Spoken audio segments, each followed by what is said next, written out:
अहमे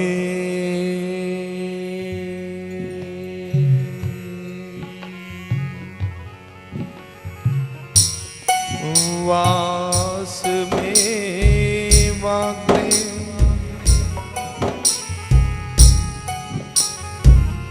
नान्यद यद सद सत परम पश्चादहं यदेतच्च यो अवशिष्यते सोऽस्म्यहम् रीते अर्थ यत् प्रतीयेत न प्रतीयेत चात्मनि तद्विदात्मनो मायां यथा अभ्यासो यथा तमः यथा मोहन्ति भूतानि भूतेषु च वशेष्वनु परविष्टाने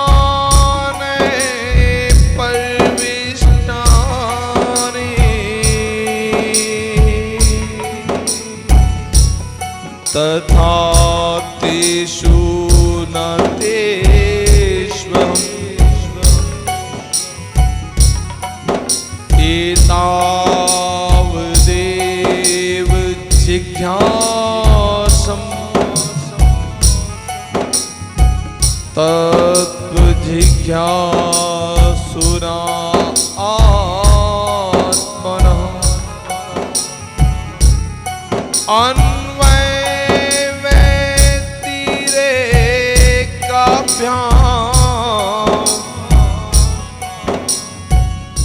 यत् सियात् सर्वत्र सर्वदा।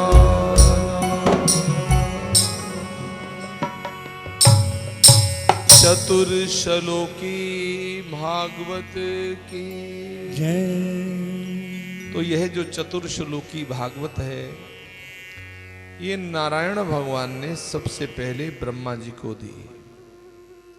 ब्रह्मा जी ने देवऋषि नारद को अपने पुत्र को सुनाई और देवऋषि नारद ने महर्षि वेद व्यास जी को सुनाई और वेद व्यास जी ने शुकदेव जी को सुनाई और शुकदेव जी ने इसका प्रचार जन जन में किया। भागवत जी की पद्धति क्या है? जब शुकदेव जी महाराज भागवत जी की कथा सुनाने लगे, उसी समय देवता आ गए। देवताओं ने कहा, प्रभु श्राप लगा है राजऋषि परीक्षित को, आप इसको भागवत रूपी अमृत दे रहे हो, इससे ये बचने वाला नहीं, मृत्यु होगी इसकी। आप ऐसा करो, ये भागवत रूपी अमृत हमें दे दो, इसके बदले में हम देवताओं वाला अमृत देते हैं, उसको पा करके ये बच जाएगा। शुकदेव जी हैरान हो गए, मना कर दिया शुकदेव जी ने, हम नहीं देंगे। बताओ ना, भागवत रूपी अमृत से बचने वाला नहीं और देवताओं के अमृत से बच जाएगा, फिर भी मना कर दिया कि नहीं देंगे।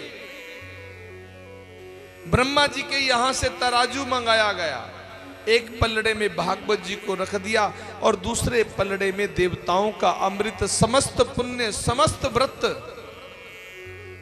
समस्त दान, समस्त धर्म रख दिए। लेकिन भागवत जी का पलड़ा भारी का भारी रहा।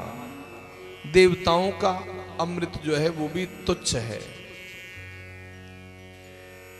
तो यहां राजऋषि परीक्षित ने पूछा है, प्रभु ब्रह्मा जी ने तप किया, नारायण भगवान प्रकट हो गए, अब यह जरूरी थोड़ा ना कि हम तपस्या करें और नारायण भगवान प्रकट हो जाए। कोई गुण, कोई रूप, कोई रंग, कोई योग्यता, कुछ तो देखते होंगे। ना जाने कौन से गुण पर दयानिधि रीझ जाते हैं। मेरे ठाकुर गुण नहीं देखते, मेरे ठाकुर रूप रंग नहीं देखते, जाति पाति पूछे नहीं कोई, हरि को भजे सो हरि का होई। और राम जी तो कहते हैं निर्मल मन जन सोई मोई पावा, और मोही कपट छल छिद्र ना भावा। ध्रुव जी की आयु क्या थी? मात्र 6 वर्ष। प्रहलाद जी की आयु मात्र 8 वर्ष। और रही बात रूप रंग की, वो गजराज गाजेंद्र, वो हाथी, कौन सा रूप रंग है उसका। रही बात जाति पाति की, बताओ ना विदुर जी की जाति क्या थी? एक दासी के पुत्र, जिनको भाते न थे 56 भोग, महलों में भाव से, आज वो ही खा रहे हैं विदुरानी के छिलके चाव से। है? जब इस प्रकार कहा तो राजऋषि परीक्षित जी ने कहा शुकदेव जी से, प्रभु मैं यह विदुर जी वाला प्रसंग सुनना चाहता हूं। कल हम महात्म और महात्म के संग एकादश स्कंद की कथा में थे। आज हमने प्रारंभ की द्वादश स्कंद से, और अब यहां प्रारंभ होती है तृतीय स्कंद। यहां से तृतीय स्कंद की कथा प्रारंभ होती है कि विदुर जी का प्रसंग सुनना चाहते हैं, और यह बड़ा ध्यान से सुनने वाला। विदुर जी कहां है? विदुर जी हस्तिनापुर में है। धृतराष्ट्र के राजमहल में महामंत्री के पद पर नियुक्त हैं। महामंत्री जो होता है उसके ऊपर बहुत भार होता है। राजा से ज्यादा भार जो होता है वो महामंत्री के ऊपर होता है, कि कहीं राजा कोई पाप ना कर जाए, कोई अधर्म ना हो जाए। हमारे घर में महामंत्री कौन है? बोलो ना, बोलो, पता है? हम लोग उल्टा चलते हैं। हमारे घर में स्त्रियां राजा हैं और पुरुष महामंत्री हैं। गुस्सा मत करना, मैं आपकी बात नहीं कर रहा, मैं उधर वालों की बात कर रहा हूं। आप तो ठीक हैं। वास्तव में राजा कौन होता है? राजा पुरुष होता है, और महामंत्री कौन होता है? वो स्त्री होती है। स्त्री को ध्यान रखना होता है, हमारे महाराज कोई अधर्म ना कर जाए, कोई पाप कर्म ना कर जाए, जिससे कि हमारे राजमहल में कोई दोष लग जाए। ऐसे ही यहां राजा हैं धृतराष्ट्र और महामंत्री हैं विदुर जी। विदुर जी ने कहा, महाराज दुर्योधन जिद पर अड़ा है, पांडवों को कुछ भी नहीं दूंगा, लेकिन यह अधर्म है। महामंत्री होने के नाते से आपको समझा रहा हूं, आप अपने पुत्र की ओर मत देखो। भले ही 1-2 गांव दे दो, लेकिन 2 जरूर, क्योंकि आपके भतीजे हैं ये। जब दुर्योधन इस बात को सुनता है, उसको क्रोध आ जाता है, वो अपना आपा खो देता है। उसने कहा, विदुर जी यह जो मंत्री पद मिला है ना, यह हम ही ने तुमको दिया है। ये जो आपके घर में रोटी चलती है ना, ये हमारे ही कारण चलती है। आज अगर आपसे मंत्री पद छीन लेना, आपको पता चल जाए रोटी कैसे खाते हैं। नमक तुम हमारा खाते हो, गुण तुम दूसरे के गाते हो। विदुर जी की आंखों से आंसू बहने लगे। विदुर जी कहते हैं, मैं नहीं जानता था कि मैं तुम्हारा दिया हुआ खाता हूं। मैं तो यही सोचता रहा कि मैं अपने ठाकुर का दिया हुआ खाता हूं। अगर मुझे पहले पता होता ना कि तुम मेरे अन्नदाता हो तो मैं यह मंत्री पद कभी नहीं स्वीकार करता, लेकिन आज तुमने कहा है तुम क्या छीनोगे, मैं खुद ही इसका त्याग पत्र देता हूं। मुझे तुम्हारा अन्न और नमक नहीं खाना। मेरा ठाकुर मुझे खिलाएगा तो मैं खा लूंगा, नहीं तो ऐसा समझूंगा कि मेरे जीवन में नित्य प्रति एकादशी है। विदुर जी ने त्याग पत्र दिया और चले गए। पत्नी को संग लिया, वनों में चले गए। वन में जाकर के एक पर्णकुटी बना ली और उस पर्णकुटी में रहने लगे। कंदमूल फल जो मिल जाए उसी को पाले, राजी हैं हम उसी में जिसमें तेरी रजा है। यहां यूं भी वहा वहा थी और यूं भी वहा वहा है। बस वहीं रह करके भजन करते हैं और कुछ भी नहीं करते। एक बार क्या हुआ, कुछ महात्मा गुजर रहे थे। उन्होंने पूछा विदुर जी कैसे हो? बोले हम ठीक हैं। आपको पता है हस्तिनापुर में आज कृष्ण आ रहे हैं? जैसे ही सुना कृष्ण आ रहे हैं विदुर जी रोने लग गए, आंखों में अश्रुपात है। विदुरानी ने पूछा स्वामी क्यों रो रहे हो? बोले आज हस्तिनापुर में कृष्ण आ रहा है इसलिए रो रहा हूं। तो इसमें रोने वाली कौन सी बात है? तो अच्छी बात है। बोले वो हस्तिनापुर आ रहा है और हमने हस्तिनापुर को त्याग दिया है, अब उसको देखेंगे तो कैसे देखेंगे और जाएंगे तो कैसे जाएंगे? सबसे बड़ा रोग क्या कहेंगे लोग? यहां एक भक्त है, भक्त कहता है विदुर जी दुनिया को मत देखो, मिलना किसको है? यार को मिलना है। अगर लोगों को देखोगे ना, ये तो खुद डूबेंगे, तुम्हें भी डुबो देंगे। मस्तक पर चंदन लगाया करो, गले में कंठी तुलसी की धारण किया करो, हाथ में तुलसी की माला जप के लिए लिया करो। निंदा चुगली किसी की मत किया करो, ईर्ष्या द्वेष किसी से मत करो, और जो भी मिले उसको हंस करके मुस्कुरा करके बोला करो राधे राधे जी कैसे हो। कुछ नहीं दे सकते ना,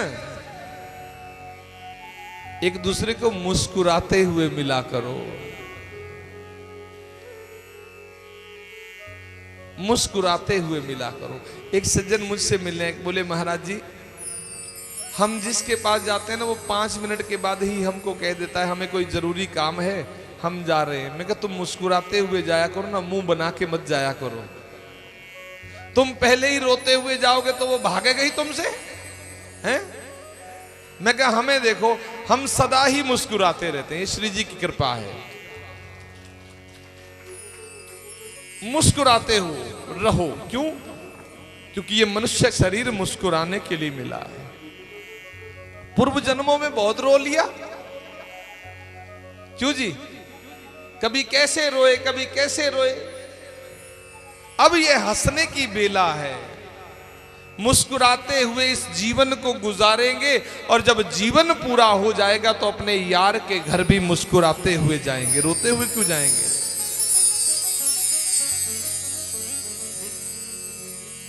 अब विदुर जी इससे कहती हैं विदुरानी दुनिया को मत देखो, जाओ। अगर संकोच आता है, अगर संकोच आता है, एक अभिवादन तालिका हमारे सुशील महेंद्र जी हमारी श्री राधा निकुंज परिवार ट्रस्ट के चेयरमैन यहां पधारे हैं, आपका स्वागत है। बोलो वृंदावन बिहारी लाल की जय। हाँ विराजिए। तो कहा विदुरानी ने जाओ आप, अगर संकोच आता है ना, कोई ना आप बैठो, हमारे यहां कोई भी वीआईपी नहीं होता, क्यों जी? और सभी दास हैं हमारे यहां। अब कह दिया नहीं नहीं बैठो बैठो, कोई नहीं। अब कह दिया कि जाओ आप, अगर दुनिया से संकोच आए ना,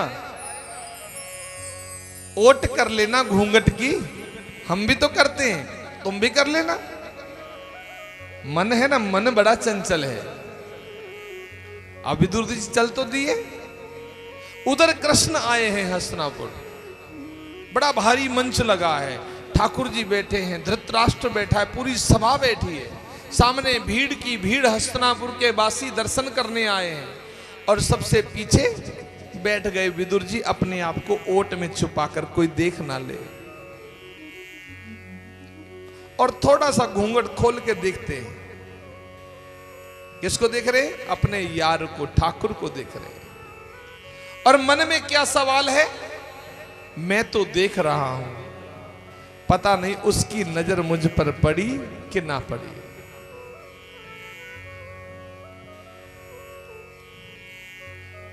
मेरे ठाकुर जी लीला करते हैं, वो दिखाते हैं समस्त जीवों को, केवल विदुर जी को नहीं, आपको भी दिखाते हैं।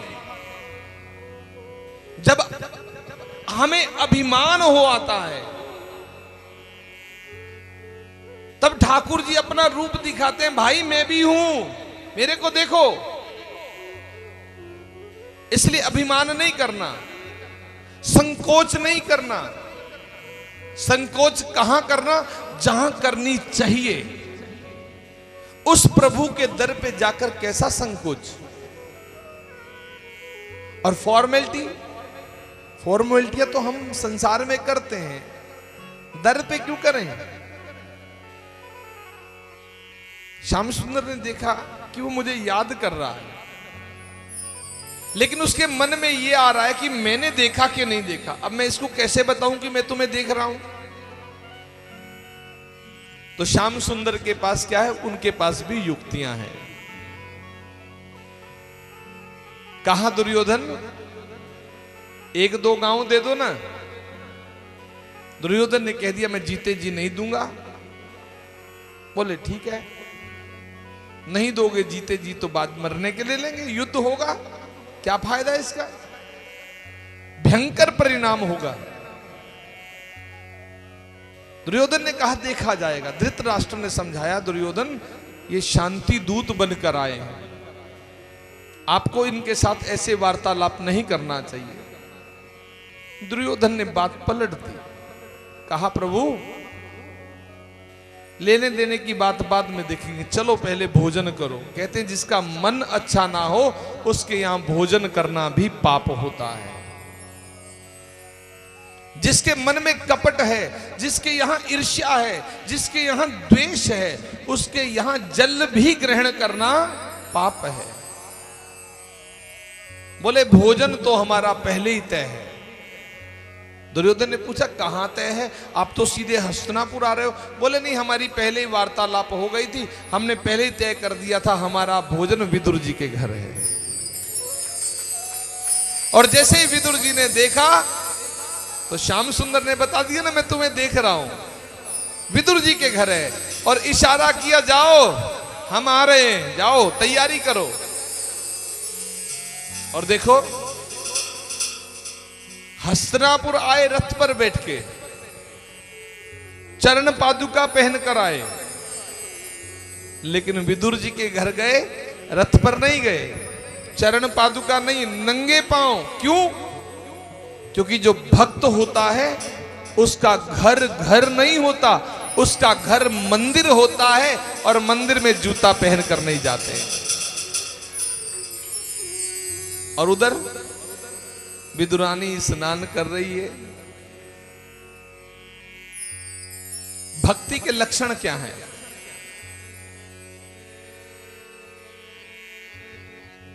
अष्ट विकार होते हैं भक्ति में भी, पंच विकार होते हैं तामसिक, काम क्रोध लोभ मोह अहंकार, ये तामसिक विकार। सात्विक विकार होते हैं भक्ति में। अक्सर कहा करता हूं, हर कोई कहता है मैं भक्त हूं, भक्त का इम्तिहान भक्त को देना नहीं पड़ता, अपने आप से जानो कि हम कितने बड़े भक्त हैं। पहली सीढ़ी, पहला विकार, अगर आपकी आंखों से अश्रुपात होता है भक्ति में तो ये पहला विकार है।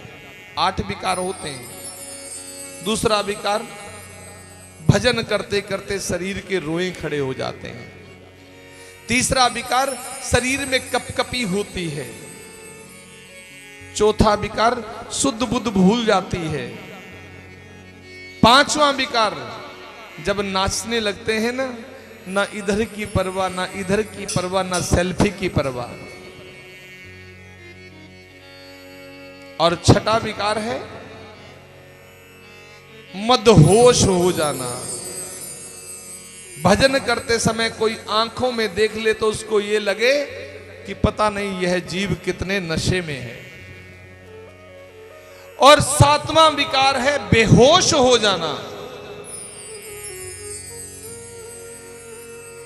और आठवां विकार है भजन करते करते शरीर का त्याग कर जाना, सदा के लिए। आठवां विकार है। यहां सब होता है विदुरानी के यहां,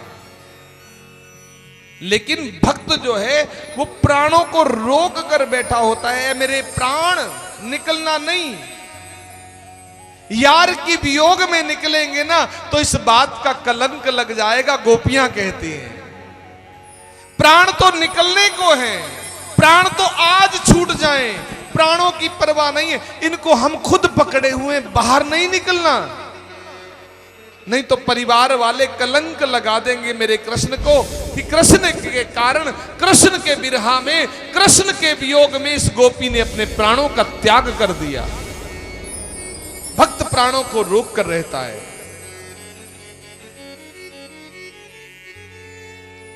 वो स्नान भी कर रही है, रो भी रही है, रो भी रही है। कब होगा तेरा दीदार, कुछ तो बोलो सरकार। शाम कब आओगे प्यारे, आओगे शाम कब आओगे, होगा तेरा दीदार, कुछ तो बोलो सरकार। शाम कब आओगे, आओगे शाम कब आओगे, आओगे शाम कब आओगे, कब होगा तेरा दीदार, कुछ तो बोलो सरकार। शाम कब आओगे, आओगे शाम कब आओगे, आओगे शाम कब आओगे।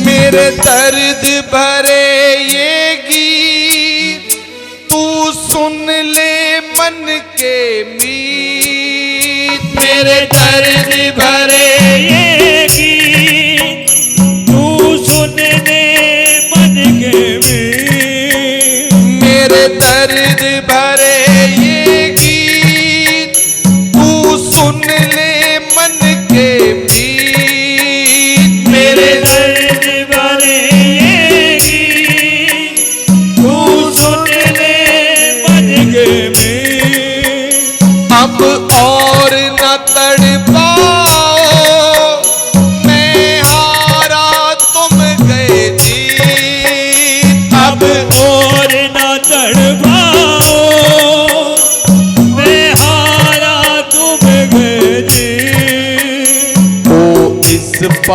पागल के यार कर ले मुझको स्वीकार शाम कब आओगे आओगे शाम कब आओगे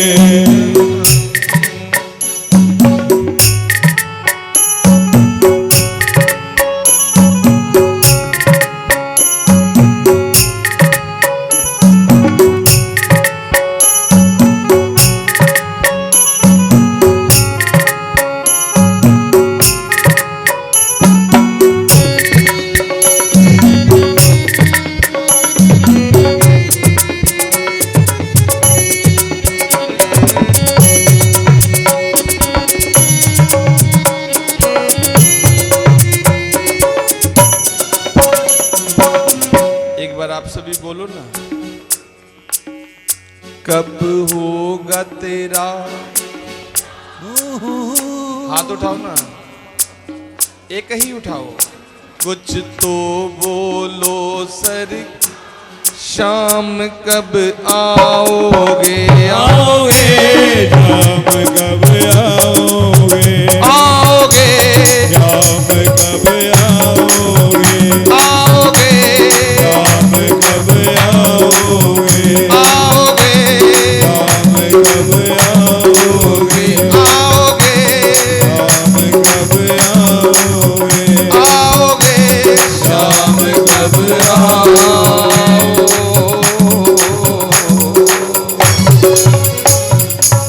वृंदावन में आए लाल की जय अपना चंदा सा मुखड़ा दिखाए जा प्यारे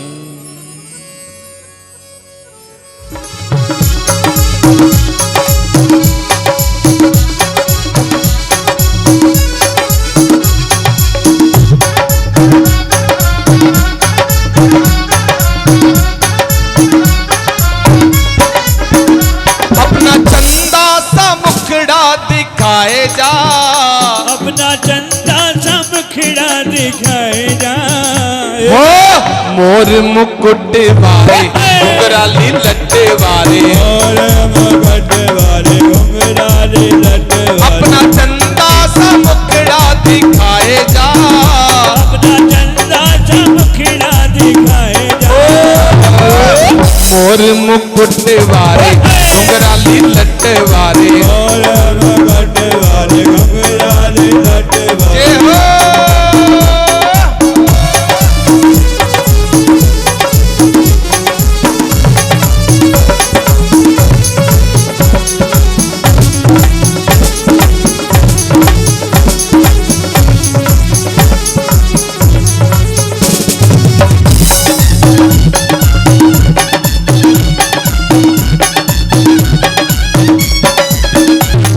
बेदर्दी तो है लाज न आवे बेदर्दी तो है लाज न आवे बेदर्दी तो है लाज न आवे बेदर्दी तो है लाज न आवे घायल करके मुखड़ा छिपावे घायल करके मुखड़ा छिपावे आजा प्रीत की रीत निभाए जा आजा प्रीत की रीत निभाए जा मोर मुकुट वाले घुंघराली लट्टे वाले और मगट वाले घुंघराले लट अपना चंदा सा मुखड़ा दिखाए जा अपना चंदा सा मुखड़ा दिखाए जा मोर मुकुट वाले घुंघराली लट्टे वाले और मगट वाले घुंघराले लट वाले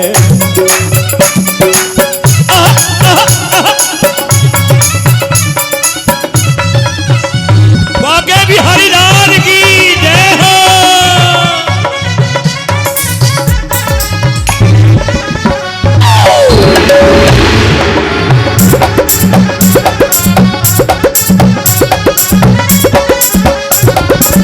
तुझ बिन प्रीतम चैन पड़े ना जब नवे तव चैन बजेरा नैनों से उलझाए नैना नैनों से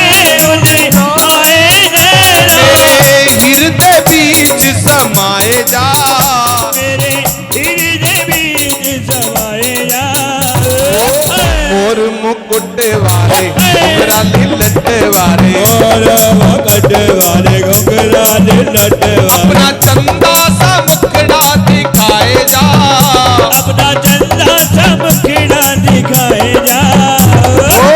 मोर मुकुट वारे घुंघराली लट वारे, और मकट वाले घुंघराले लट वाले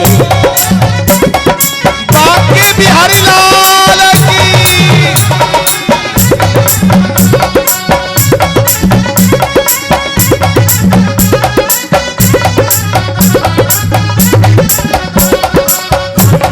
बहार है आए बहार है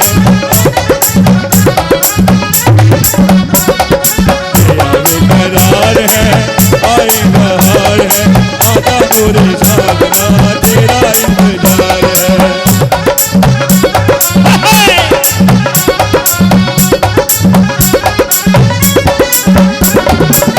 काहे जले पे नौन लगावे, काहे जले पे नौन लगावे, काहे जले पे नौन लगावे, काहे जले पे नौन लगावे। बंसीधर अधरन मुस्कावे, बंसीधर अधरन मुस्कावे। आजा शाम पिया आए जा आए जा, श्याम पिया आए जा आए जा। मोर मुकुट वारे घुंघराली लट वारे, और मकट वाले घुंघराले लट अपना वाले चंदा सा मुखड़ा दिखाए जा, अपना चंदा सा मुखड़ा दिखाए जा। मोर मुकुट वारे घुंघराली लट वारे, और मकट वाले घुंघराले लट वाले मोर मुकुट वारे घुंघराली लट वारे, और मकट वाले घुंघराले लट वाले मोर मुकुट वारे घुंघराली लट वारे, और मकट वाले घुंघराले लट वाले मोर मुकुट वारे घुंघराली लट वारे, और मकट वाले घुंघराले लट वाले मोर मुकुट वारे घुंघराली लट वारे, और मकट वाले घुंघराले लट वाले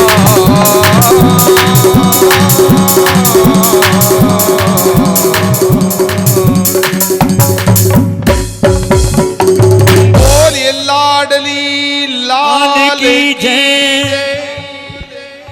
स्नान कर रही है, अंदर से कुटिया बंद है, झोपड़ी जो है उसका एक दरवाजा लगाया हुआ है, कुशा का उससे बंद किया हुआ है, और बाहर द्वार पर खड़े हैं हमारे टेढ़ी टांग वाले, आवाज लगा रहे हैं काकी। अब स्नान करते करते समझ ही नहीं आई, आवाज तो आई है, पता नहीं कौन है। बोले कौन है रे? बोले काकी मैं हूं। अरे मैं कौन? तेरो लाला।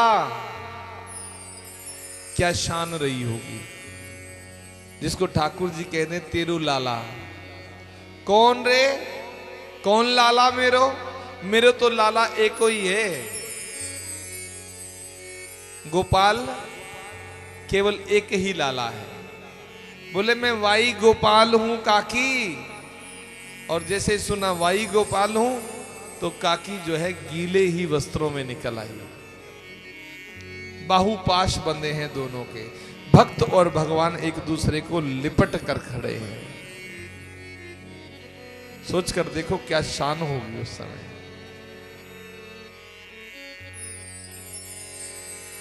और दोनों एक दूसरे को निहार रहे हैं। अश्रुपात हो रहा है और श्याम सुंदर अपने हाथों से आंसू पोंछ रहे हैं। बस काकी अब नहीं रोना, बहुत रो लिया, अब नहीं रोना। तो कहा है लाला, तैने बहुत विलंब करी आने में, पर मैंने भी आस छोड़ी नहीं। कहा काकी द्वार पर ही ठाड़ी रहोगी का, भीतर ना लेके जाओगी? बोले चलो भीतर। अब पटड़ी है 4 पाए वाली, उस पे बिठाना है श्याम सुंदर को। बैठो, ये पटरी बेसी है। और बैठने लगे तो रोक लिया, रुक जा रुक जा, तो भी जहां बैठाओ बैठ जाता है। उठा ली पटरी, ये तेरे योग्य स्थान नहीं है। यहां पर सुबह बैठकर मैं सब्जी भाजी छील रही थी, इधर बैठो। अब वहां बैठने लगे, ना ना यहां नहीं बैठना, यहां पर विदुर जी के वस्त्र रखे थे मैले, यहां नहीं बैठना है, यहां बैठो। फिर वहां बिछाई, रुको रुको अभी मत बैठो। यहां एक बिलाव आकर बैठी थी सुबह, बिलाव माने बिल्ली, यहां नहीं बैठना। श्याम सुंदर ने कहा काकी कहीं भी बैठा दो, हम बैठ जाएंगे, तुम चिंता मत करो। और छीना झपटी करते क्या हुआ, अच्छा मैं बिछाती हूं ना, तुम मत हाथ लगाओ। जब देखो छीना झपटी करते हो, और खींचा तानी करते क्या हुआ, वो पटरी बिछाई तो बिछ गई उल्टी, पैर ऊपर पटड़ा नीचे। अब कह रही बैठो, बेचारा फंस करके बैठ गया यूं है। अब पूछ रही है आराम तो है ना, बोले इतो आराम है काकी, ऐसो आराम तो बैकुंठ में भी ना होगो।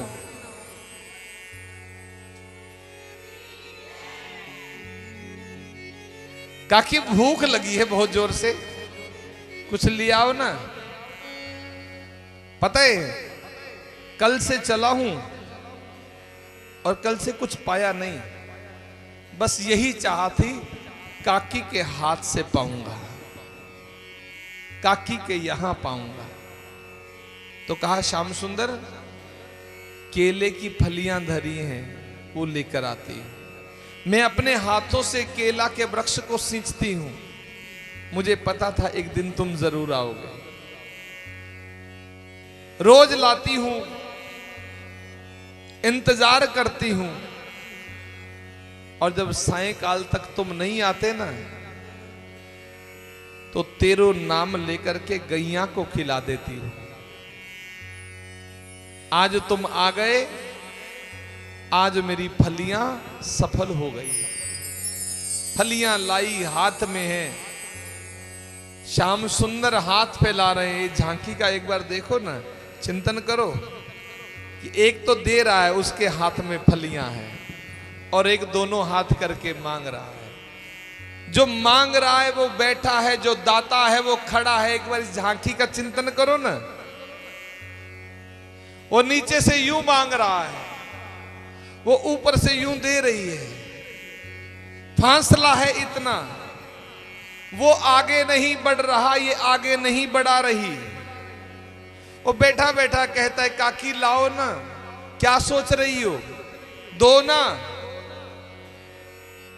और काकी आगे नहीं बढ़ रही, चाहती तो बढ़ जाती, बड़ी नहीं, इतना फासला दोनों में है।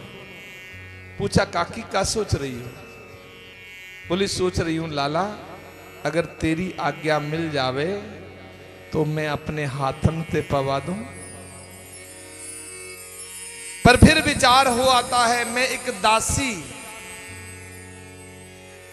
मेरी क्या जाती है, नीचों से नीच, बस यही विचार चल रहा है। तो क्या कहा पता है, काकी अपने हाथ से पवाओ ना, तुम भी तो मेरी यशोदा के जैसी मां हो। जब इत्तो बोला कि तुम मेरी मां हो, आंखों से अश्रुपात बरस रहे हैं, झरझर बह रहे हैं, सुध बुध भूल गई, दिखाई कुछ देता नहीं है, फलियां छीलती है, गिरी नीचे गिराती है, और प्रेम प्रेम में वो छिलका मुख में देती है। रोते रोते आंसू पोंछती है और फिर पूछती है लाला मीठो तो है। और श्याम सुंदर भी कहते काकी इतो मीठो है, इतो मीठो है, इससे मीठो तो फल कोई और हो ही नहीं सकता। आइए आपका स्वागत है, आ जाओ। वृंदावन बिहारी मोती नगर से आई है लता जी, एक बार इनके लिए ताली का अभिवादन। वृंदावन बिहारी रो रही है, आंखों से अश्रुपात है। दुर्योधन की मेवा त्यागी, साग विदुर घर खाई,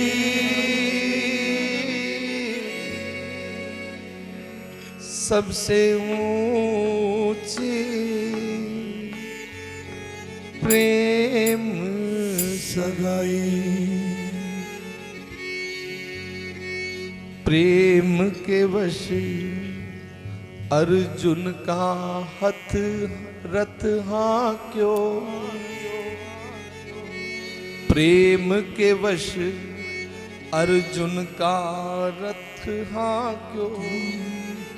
ये तो ऐसो है महाराज, ये भूल गए ठकुराई, सबसे ऊंची प्रेम सगाई, सबसे ऊंची प्रेम सगाई, सबसे ऊंची प्रेम सगाई, सबसे ऊंची प्रेम सगाई। हाँ दुर्योधन की मेवा त्यागी, दुर्योधन की मेवा त्यागी, दुर्योधन की मेवा त्यागी, दुर्योधन की मेवा त्यागी। ओ साग विदुर घर खाए,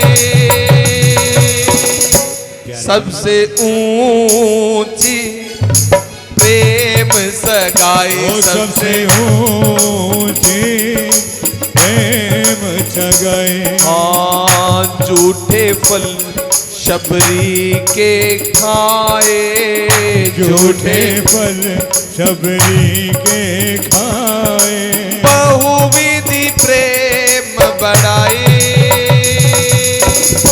सबसे ऊंची प्रेम सगाई, सबसे ऊंची प्रेम सगाई। ओ प्रेम के बस नृप सेवा कीनी, प्रेम के बस नृप सेवा की, हरि आप बने हैं नाई।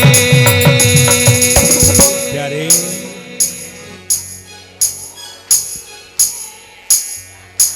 हाँ राजसुयज्ञ युधिष्ठिर की नाम, राजसुयज्ञ युधिष्ठिर की नाम, तामे झूठ उठाई। प्यारे प्रेम सगाई, सबसे ऊंची प्रेम सगाई, सबसे ऊंची प्रेम सगाई, सबसे ऊंची प्रेम सगाई, सबसे ऊंची प्रेम सगाई, सबसे ऊंची प्रेम सगाई, सबसे ऊंची प्रेम सगाई, सबसे ऊंची प्रेम सगाई। वृंदावन में हरि लाल की जय। प्यारे तो मेरे प्रभु प्यारे हो, सभी करते हो, लेकिन इस बात को मैं नहीं मानता। गुस्सा मत करना। हो सकता है आप सही हो, मैं गलत हूं। मैं क्यों नहीं मानता? अगर आपका आपस में एक दूसरे के साथ प्रेम नहीं है, अगर आप जग में किसी के साथ भी वैर भावना रखते हैं, अगर कहीं भी आपका कोई ईर्ष्या द्वेष है, कहीं भी किसी की निंदा चुगली करती है, तो समझ लेना कि ठाकुर से प्रेम अभी आप नहीं करते हैं। ठाकुर से प्रेम वही कर सकता है जो कहे सिया राम मैं सब जग जानी, करहूं प्रणाम जोरी जुग पानी। जो सब में ईश्वर को देखता हो, जो सबको प्रेम देखता हो, जो सब में अपनी राधा रानी को देखता हो, जो सब में कृष्ण को देखता हो, प्रेम वही कर सकता है, वही प्रेमी कहला सकता है, अन्यथा नहीं। हमारे बरसाने में यही बात कही जाती है। अगर कहीं ईर्ष्या है, कहीं द्वेष है, कहीं खोट है, तो वो तेरी मेरे प्रति नहीं, मेरी तेरे प्रति नहीं, वो केवल कृष्ण के साथ है। ये मत सोचना मैं उसके प्रति खोटा हूं या वो मेरे प्रति खोटा है। खोटा किसके प्रति है? तुझ में राम, मुझ में राम, सब में राम। जब तुझ में राम है, मुझ में राम है और मेरी तेरे प्रति खोट है, तो बोलो मैं तेरे से खोट कर रहा हूं कि अपने राम जी से कर रहा हूं? बोलो ना, बस। और ये शिक्षा कहां मिलेगी? ये सीखना कहां है? प्रेम की परिभाषा कहां सिखाई जाती है? प्रेम की परिभाषा सत्संग में सिखाई जाती है, कथा में सिखाई जाती है, हरि नाम संकीर्तन में सिखाई जाती है कि सबसे प्रेम बना करके रखना है। और केवल यही नहीं, जो प्रेमी हो जाता है ना, कहते हो ना हमारे ठाकुर जी हमारी सुनते नहीं हैं, वो सुनेंगे, लेकिन उससे पहले तुम प्रेमी तो बन जाओ। जिस दिन तुम प्रेमी बन जाओगे ना, वो तुम्हारे पास बैठकर तुम्हारे गल में बहियां डाल करके तुम्हारी गोद में चढ़ के बैठेगा, फिर सुनेगा आराम से बैठ के। तुम प्रेमी बनो तो सही। वाह, आज तो कमाल ही हो गई है। शमा माकन जी और अनीता मिश्रा, क्या बात है, रजनी कपूर जी, अंजू सेठी जी, मंजू जी, सब पधारे। एक बार इन सब के लिए ताली का अभिवादन।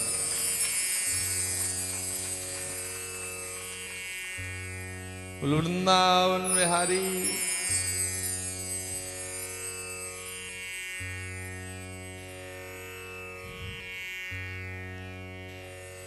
तो उद्धव ने भी यही प्रश्न किया है। उद्धव ने कहा है प्रभु से, प्रभु यूं तो आप सभी के यहां भोजन पाते हैं, प्रसादी पाते हैं, लेकिन एक बात बताओ, सबसे ज्यादा आनंद किसके यहां प्रसादी पाने में आया? वृंदावन बिहारी की जय। सबसे ज्यादा प्रसादी पाने, प्रसादी तो आप भी पवाते हैं, भोग तो सभी लगाते हैं, लेकिन यहां उद्धव ने पूछा है श्याम सुंदर से कि किसके यहां आपको ज्यादा आनंद आया? बोले ऐसे दो स्थान हैं। वो कौन से हैं? एक शबरी के यहां, एक विदुरानी के यहां। क्यों? क्योंकि वो प्रेमी हैं। आपका नाम क्यों नहीं आया वहां पर? बोलो ना, मेरा नाम क्यों नहीं आया वहां पर? मेरा भी ले सकते थे, हम भी तो भोग लगाते हैं। आपका भी ले सकते थे, आप भी तो भोग लगाते हैं। माताओं सुनो, तुम्हारे बीच में कलयुग बैठा है। क्या हो गया है? अच्छा ये बताओ, तुम खड़ी हो जाओ, तुम्हारे से एक प्रश्न करेंगे अभी का अभी। तो भगवान से प्रश्न कौन पूछ रहा था? हैं जी? प्रॉब्लम हो गई है? अच्छा बैठ जाओ, कोई नहीं, प्रॉब्लम की चिंता नहीं करनी, ठीक हो जाएगी प्रॉब्लम, घबराओ नहीं। बोलो वृंदावन बिहारी लाल की जय। बस कथा शुरू करें। तो मेरे बंधु, है जो विदुरानी कर सकती है वो प्रेम अभी हम नहीं कर पाए। कितनी आयु हो गई हमारी? अगर 45-40 वर्ष की आयु में वो प्रेम नहीं बना पाए तो बाकी शेष रह कितनी गई है? बोलो ना, कब बनाएंगे प्रेम? कब होगा ठाकुर जी से वो प्रेम जो शबरी को था, जो विदुरानी को था? उसके लिए समय नहीं चाहिए, आज ही हो सकता है, अभी ही हो सकता है। लेकिन उसके लिए करना क्या है? उसके लिए यही करना है, सिया राम में सब जग जानी, करहूं प्रणाम जोरी जुग पानी। मने सब में उस ईश्वर को देखना है, सबसे प्रेम रखना है, किसी से भी ईर्ष्या नहीं, किसी से भी द्वेष नहीं, सभी से प्रेम करना है। अब कहा है ऊधो से, ऊधो तुम जा रहे हो ना बद्री विशाल, तुम्हें मेरा विदुर मिलेगा। और वृंदावन में ऊधो और विदुर जी का मिलना हुआ। दोनों हरि चर्चा करते हुए बद्री नारायण पहुंचे हैं। और जब दोनों पहुंचे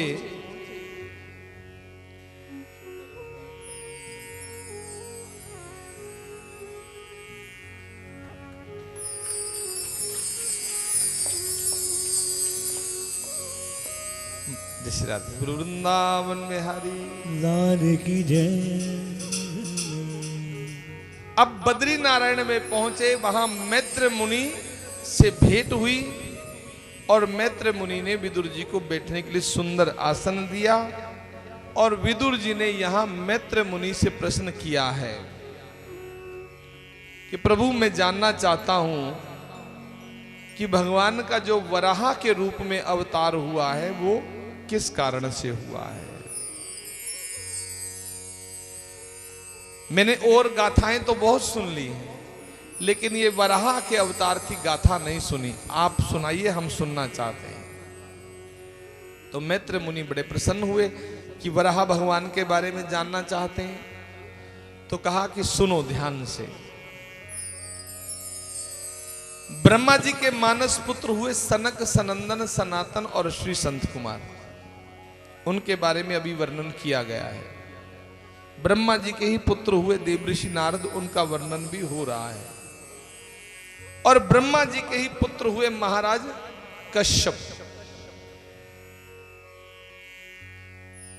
और जो कश्यप हैं उनकी 13 पत्नियां हैं, जिनमें 2 प्रमुख हैं। एक का नाम है दिति और दूजी का नाम है आदिति। संत कुमार जो है वो बैकुंठ में रहते हैं और बैकुंठ में भगवान के पार्षद हैं जय और विजय, जिन्होंने संत कुमारों को प्रभु से मिलने नहीं दिया और संत कुमारों ने श्राप दे दिया, धरती पर जाकर दैत्य हो जाओ। महाराज कश्यप की जो दिति नाम की पत्नी है वो सायंकाल के समय कामो उपभोग के वशीभूत हो गई। उसने महाराज कश्यप को कामो उपभोग के लिए विनय किया। तो महाराज कश्यप कहते हैं देवी ये सायंकाल का समय है, सायंकाल के समय कभी भी कामो उपभोग नहीं करना चाहिए। इस समय अगर कोई भी स्त्री पुरुष कामो उपभोग करता है उसका परिणाम ये होता है कि उस समय का जो गर्भ स्थापित होता है उससे जो जीव की उत्पत्ति होती है वो दैत्य के समान होती है। क्योंकि सायंकाल को भगवान शंकर अपने गणों के साथ आकाश मार्ग में भ्रमण करते हैं, लेकिन दिति जो है वो नहीं मानी। महाराज कश्यप को दिति के दुराग्रह के आगे झुकना पड़ा और फिर महाराज कश्यप ने श्राप दिया कि दिति तुमने सायंकाल के समय कामों उपभोग किया है, तुम्हारे गर्भ से एक नहीं 2 बालक जन्म लेंगे और दोनों ही दैत्य होंगे। और वही जय और विजय जिनको श्राप लगा था वो दिति के गर्भ से हिरणाक्ष और हिरण्यकश्यप बनकर के जन्मे हैं, वो दैत्य है। पृथ्वी के ऊपर केवल जल ही जल है, पृथ्वी जो है जल के नीचे समाई हुई है।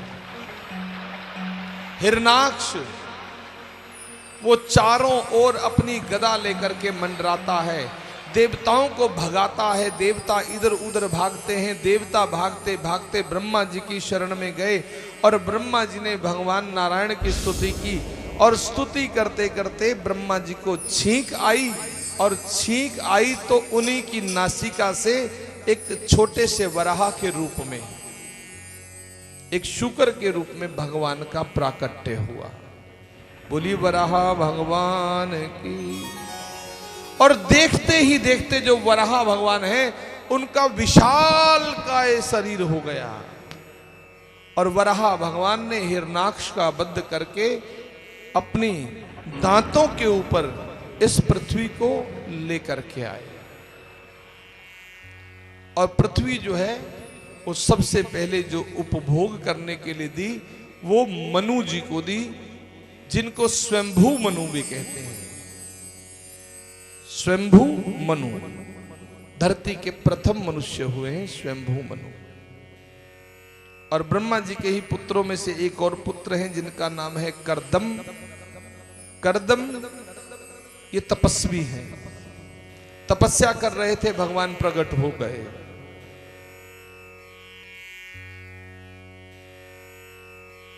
वर मांगने के लिए कहा तो करदम जी ने वर मांगा भक्ति का, लेकिन नारायण भगवान ने कह दिया भक्ति तो करना लेकिन विवाह भी करना पड़ेगा। बोले महाराज मैं तो विवाह नहीं करूंगा। बोले विवाह तो करना पड़ेगा। मैंने बोला ना करना पड़ेगा तो करना पड़ेगा। तुम्हारा रिश्ता तय कर आया हूं मैं स्वयंभू मनु की पुत्री देवाहूति के साथ। करदम जी ने कहा प्रभु आपकी आज्ञा को मैं पालन करूंगा, लेकिन आपको वचन देना होगा आप मेरे यहां पुत्र के रूप में प्रकट होंगे तो मैं विवाह करता हूं। भगवान ने कहा तथास्तु। करदम जी ने देवाहूति के साथ विवाह किया और इन्हीं के यहां 9 कन्याओं के पश्चात भगवान का कपिल रूप में प्राकट्य हुआ। बोली कपिल भगवान की। कपिल भगवान जो है इनका धाम है गंगा सागर। कलकत्ता से 200-250 किलोमीटर की दूरी पर है, जहां गंगा और सागर का मिलन हुआ है। और कपिल भगवान ने ही माता देवाहूति को भक्ति योग की शिक्षा दी है। भक्ति योग क्या है? यह जो जीव है इस जीव की उत्पत्ति कैसे होती है और फिर इस जीव का परिणाम क्या होता है। जीव की उत्पत्ति स्त्री और पुरुष के संग से यह जीव प्रथम माता के गर्भ में एक बेर के समान होता है। द्वितीय महा जब प्रारंभ होता है और द्वितीय महा में यह आकार बढ़ करके एक बिंब फल के समान होता है। तृतीय महा में ये बिल्व पत्र के समान यह जीव हो जाता है। चतुर्थ महा में इस जीव के अंग प्रत्यंग निकलने प्रारंभ होते हैं। पंचम महा में शरीर की वृद्धि होना प्रारंभ होता है। छठे महा में इसकी अंतड़ियां, नाड़ियां, रक्त, मज्जा यह सब बनना प्रारंभ होता है। सप्तम महा में यह जीव हिलने डुलने लगता है। अष्टम महा में यह जीव माता के गर्भ में पड़ा हुआ छटपटाता है, तड़पता है, क्योंकि इसको असहाय पीड़ा होती है। और जब नवम महा प्रारंभ होता है तो यह गोविंद को याद करता है, प्रभु मुझे यहां से आप संसार में बाहर निकालिए, मुझे कहां फंसा दिया। अब फंसाया बोलो प्रभु ने कि हम खुद फंसे? बोलो ना। थोड़ा सा माटी लग जाए ना हाथ पर, कैसे धोते हैं? हैंड वॉश करते हैं। ना जाने आजकल कौन कौन सी बीमारियां हैं जो हैंड वॉश ही करते रहते हैं। लेकिन सोचो ये वही जीव है, ये वही जीव है जो मां के गर्भ में उल्टा लटका हुआ है, मल मूत्र विष्ठा में पड़ा है, मुख के अंदर भी मल तक होता है। आप तो माताएं हैं, जगत को जन्म देने वाली हैं, आप तो जानती हैं। मुख के अंदर से उंगली से दाई मां ओल निकालती है जिसको गंदगी कहते हैं। बोलो निकालती है कि नहीं? आपके भी निकली है, हमारे भी निकली है। अब सोचो उस गंदगी में दोबारा जाना है? बोलो ना। लेकिन जाना पड़ेगा। अगर छूटने का उपाय साधन इसी जन्म में ना किया, अभी तो अपनी मानव रूपी मां के गर्भ से जन्म लेकर उसके गर्भ की गंदगी में पड़े थे। लेकिन जब ये शरीर छूट जाएगा, अगर 84 लाख के चक्र में फंस गए तो कौन कौन माता होगी? कभी ध्यान करना। कभी कोई कुतिया, कभी कोई गधी, कभी कोई सुवर्णी, कैसी कैसी विचित्र माताएं होंगी। और उनकी गंदगी में हम पड़े होंगे। फिर रोएंगे, फिर उससे छूटने का साधन ढूंढेंगे। फिर ठाकुर जी कहेंगे तुझे साधन दिया था, मानव बना के भेजा था, लेकिन वहां भी तेरी मेरी के चक्कर में तू भटकता ही रहा। ऐसा नहीं तेरी मेरी ना करो, करो, लेकिन ये मत कहो तेरी बिल्डिंग 4 मंजिल की, मेरी बिल्डिंग 5 मंजिल की। अगर तेरी मेरी करनी है, पूछो तुम कितना भजन करते हो? वो कहे 64 माला। अरे हम 100 माला करते हैं। उसको गुस्सा है वो 120 करे, तुम्हें गुस्सा है तुम 150 करो। हैं? इसी में तो बात है ना। भजन में अपने आप को उठाने का प्रयास करो। भजन में तो तुम गिरते जा रहे हो तेरी मेरी के चक्कर में। पता है मैंने देखा है, पहले जो आते थे ना हमारे पास 10-10 साल पहले, 12-12 साल पहले, खूब मैं कह रहा त्रिपुंड लगा होता था, चंदन लगा होता था, खूब भजन, खूब माला करते थे। और जिन्होंने दीक्षा ले रखी है उनसे भी पूछो ना, माला करते? हाँ करते हैं महाराज जी। और अब पूछ लो करते हो? करना तो था महाराज जी, पर ठाकुर जी को मंजूर। बदनाम ठाकुर जी को कर देते हैं। मने कोई ना मिले तो ठीकरा फोड़ दो ठाकुर के सिर पे। चल जाना तो है वृंदावन, पर ठाकुर जी बुलाते नहीं। वो तुम्हें उठा के ले जाएंगे घर से, हैं? अभी मैं यहीं से पूछ रहा था वृंदावन के बारे में। आज ही की सुन लो, ये हमारी गोपियां बैठी सामने, बड़े लंबे लंबे हाथ कर रही थी, उछल रही थी, हम जाएंगे। मैंने कहा 2 दिन के लिए जा। 2 दिन के लिए महाराज? हाय मैं मर जाऊं। 2 दिन बताओ। हाँ हर्षु नहीं, वो कह रहे हैं, मैंने नहीं कहा हर्षु। अब देखो 2 दिन कोई ज्यादा है? बोलो ना। कुछ भी नहीं है, देखा जाए तो कुछ भी नहीं है।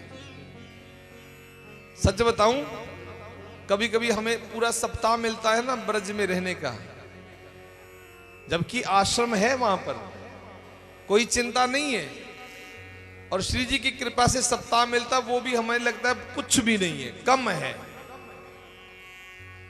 तो इसलिए ठाकुर का नाम मत बदनाम करो। सीधा कहो जी हम, वो तो बुलाता है, हम ही चोर हैं, हम ही नालायक हैं। हाँ लॉकडाउन में भी हम लोग वहीं रहे, कथा करते रहे, वहां खूब कथा चली। वो रजनी बहन जी वहीं थी, उन्होंने कथा का आयोजन कराया था वहां पे। उसके बाद फिर कथा हुई, अब फिर कथा की तैयारी है। और बताऊं 84 कोस की यात्रा की भी तैयारी है। 7 मई से है वहां पर। दिन में कथा, दिन में जो है 84 कोस होगी, सायंकाल को कथा होगी भागवत जी की। ऐसे ही जिसको जाना हो तो वो अपना नाम पहले ही नोट करा देना, हमारे से कार्ड ले लेना एड्रेस के लिए। 7 दिन की रहेगी, यानी कि आपके टोटल जो है 9 दिन लगेंगे। पर सोचो जो 2 दिन के लिए नहीं जा पा रहे, 9 दिन के लिए कहां जाए।